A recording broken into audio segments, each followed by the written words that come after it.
we got an email from Tim in Texas, one of our viewers, and said, hey, listen, I'm going to go to the Texas caucus tonight. After the primaries, there's caucuses in Texas. And I'm going to caucus for Obama, but, I kind of need a refresher on what I should say. I know why I want to vote for Obama, but I want to be able to convince others. How do I do it? Well, Tim, you've come to the right place. First of all, hurry up and tell them to tune into the YoungTurks.com right now. Okay, maybe we'll make a clip out of it. All right, Tim, here's how you do it. First off, Hillary Clinton's main argument is, I am experienced. And this kid, oh, God, he can't pick up a phone at 3 in the morning. He can't do it. He doesn't know how to do it. He'll be like, oh, what's that? It's a phone? Oh, my God. I just don't have enough experience in picking it up. I don't know what to do. But experience is a false argument. As we talked about yesterday in regards to many different things in life, experience doesn't necessarily lead you to the proper result. It's not an end. It's just a means to an end. So if you gather a lot of experience and you learn from that experience, you finally have the right judgment to go forward. And the end you're looking for is judgment. But as we've seen with Dick Cheney and Don Rumsfeld and many others, experience apparently is not the end-all and be-all and can lead to very, very poor judgment. So, for example, right now, who is the most experienced person in being president of the United States? Well, you can make an argument for Bill Clinton, certainly. He's sort of long-term. Another guy you can make an argument for is George W. Bush. Would you like that kind of experience? Maybe experience isn't the end goal. Maybe experience is a poor indicator of whether you have the right judgment. Now, look, if you had to make the choice in a panic, and you're like, all right, I got a firefighter who's new on the job or a firefighter who's been on the job for 58 years. And the fire's going right now. Who do I pick? I'll take the guy who's been around for 58 years. Maybe he's got a bad back or something, but maybe he can help me out because he knows the ropes, right? Or someone who's been on the job for 23 years. Okay, you pick the guy in a panic. But we're not in a panic. We're not in a short amount of time. We have a long amount of time. We've had a very long amount of time to decide which one is the actual better firefighter. Now, who has the better judgment? Is this really a contest? Is that really Hillary Clinton wants to contest this one? What has she shown better judgment on? Look, I know they agree on most stuff. Okay, God bless. Go forward. But one clear thing they didn't agree on was the Iraq War. And Hillary Clinton used all of her accumulated experience to decide that George W. Bush was the guy to trust in making sure whether we're going to go to war with Iraq or not, and whether we're going to conduct that war in a smart and sound way. Boy, was that bad judgment. If all of her experience led her to that judgment, then her experience ain't worth a lick. And what I'm afraid of is that her experience did lead her to that judgment, not because she thought Bush would do a great job in Iraq or that the Iraq War would be great on policy grounds. If she thought that, then I'm even less likely to vote for her. But I think it was a political decision. And why did her experience lead her to that decision? Because her experiences had been, look, if you oppose the Republicans, they beat you up. They do scare tactics, they do fear-mongering, and when they do that, then you're going to lose your popularity and you might lose elections. So better to go along with the Republicans. Well, if that's what you learned in Washington, I have no interest in your experience. Now you say, well, okay, but once you get beyond the speeches, you got to make those decisions, the hard decisions that come at 3 o'clock in the morning, and no other time, by the way.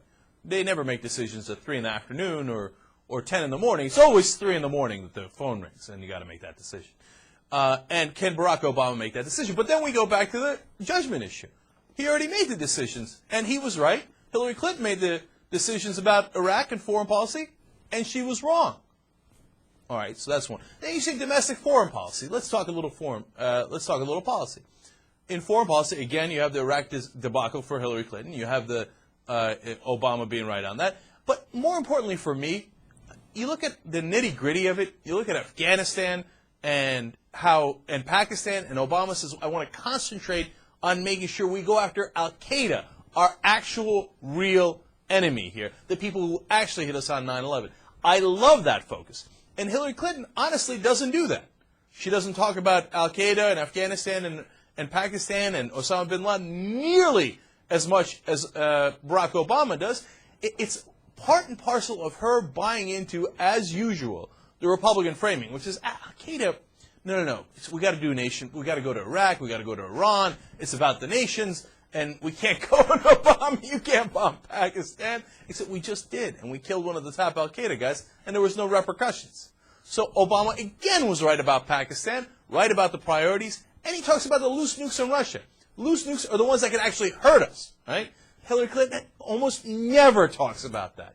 So on all the foreign policy issues, Barack Obama's been right. I'll give you one more.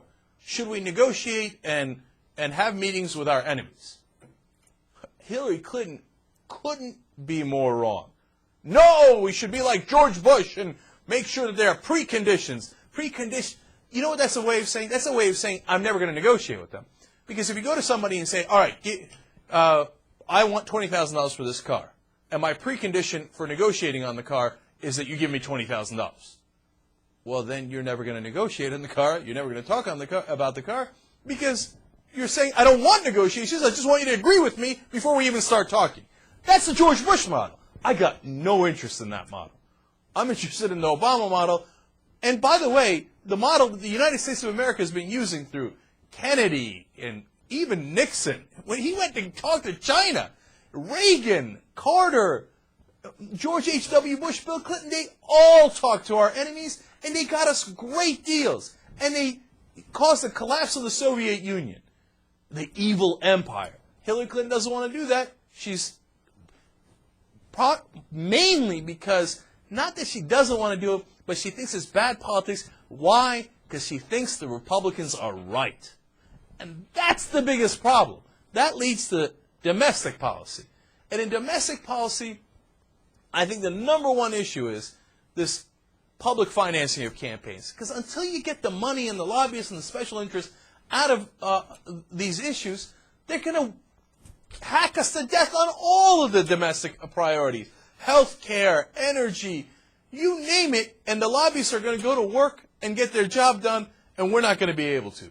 And who's one of the senators who introduced public financing bill in the Senate? Barack Obama, okay? And Hillary Clinton did not. I think it's an enormous issue. Now, that leads me to my final point, which is, who's surrounding you? Who are your advisors? For example, George W. Bush's advisors were Dick Cheney, Don Rumsfeld, Paul Wolfowitz, Richard Perle, Doug Feith, the worst guys in the world. And so what did that lead to? The worst decisions in the world. Who are Hillary Clinton's top advisors? Lobbyists. Mark Penn, who believes in pitting one group against another group, who buys into the whole Republican framing of, wait a minute, national security means you agree with Republicans, and you start by the notion that we should attack first, ask questions later. I got no interest in those lobbyists. How is Hillary Clinton going to reform the system when her top advisors are all lobbyists? Not going to happen. She's not going to do it, and she shows by her actions that she's not interested in doing it. And now when you put all this together, the lobbyists, the domestic policy, the foreign policy, the experience argument, which is crap, the inspirational aspect of Barack Obama, and his judgment, I really think it's an absolute no-brainer. So, Tim, just take that and play it in the Texas caucuses and see if that helps you.